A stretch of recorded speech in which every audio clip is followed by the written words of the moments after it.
Sungai yang melintasi kota Bangkok, Thailand mengembangkan dan telah berhasil menciptakan sarana transportasi air yang bisa dimanfaatkan secara efektif. Keberhasilan dalam bidang transportasi ini menjadi rujukan pemerintah kota Surabaya untuk studi penerapan mengingat di tengah kota pahlawan juga dilintasi Sungai Kalimas.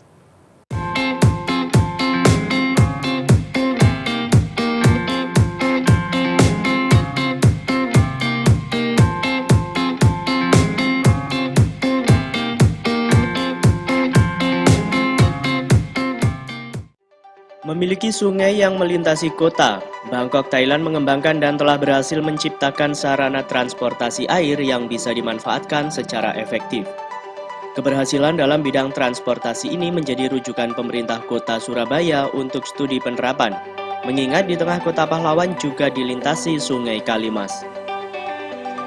Kesamaan geografis Bangkok dan Surabaya khususnya adanya sungai yang melintas di tengah kota menjadi konsen Pemkot Surabaya untuk mengembangkan konsep Waterfront City. Saat ditinjau konsep Waterfront City, kota Bangkok mampu membuat ekonomi bergeliat. Konsep Waterfront yang dijalankan tak hanya berhenti pada pemanfaatan transportasi dan mobilisasi air, namun juga dibarengi dengan pengemasan wajah pinggiran sungai yang tertata sehingga menjadi daya tarik wisatawan. Salah satu sungai yang dimanfaatkan sebagai akses transportasi air dan pariwisata yakni Chao Phraya. Sungai ini telah menjadi sarana transportasi yang vital sejak 1782. Panjang aliran sungai Chao Phraya mencapai 372 km dan salah satu objek wisata yang bisa diakses melalui sungai ini adalah Kuil Wat Arun, di mana kuil ini sangat cantik jika dikunjungi saat matahari terbenam.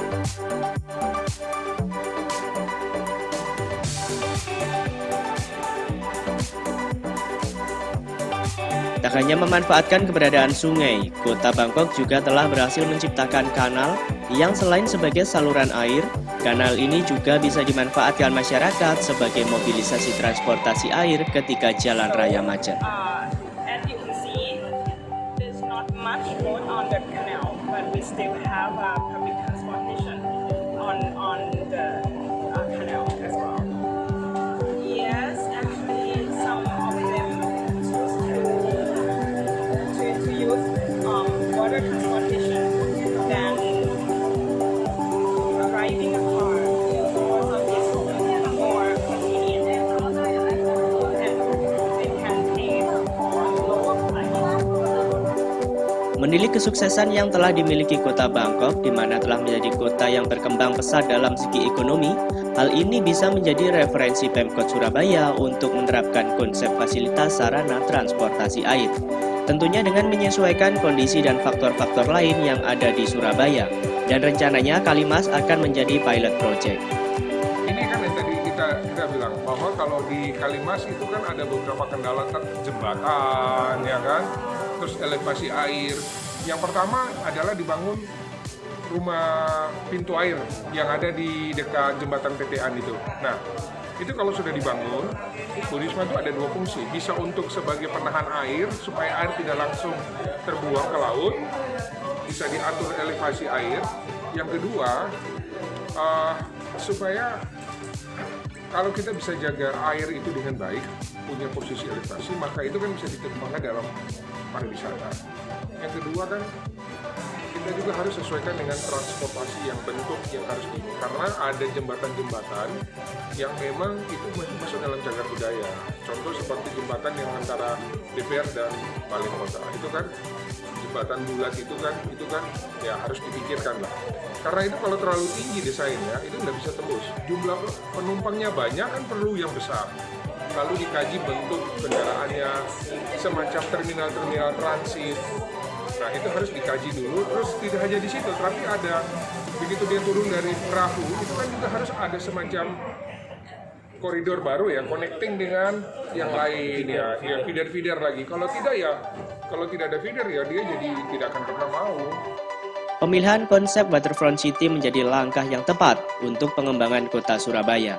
Kunjungan kerja ini merupakan langkah awal dalam rencana pengembangan transportasi air di Surabaya, sehingga bisa membandingkan plus-minus penerapan konsep ini di kota Surabaya. Salah satu kajian yang perlu difikirkan yakni keberadaan beberapa jembatan dan pintu air yang melintang di aliran Sungai Kalimas.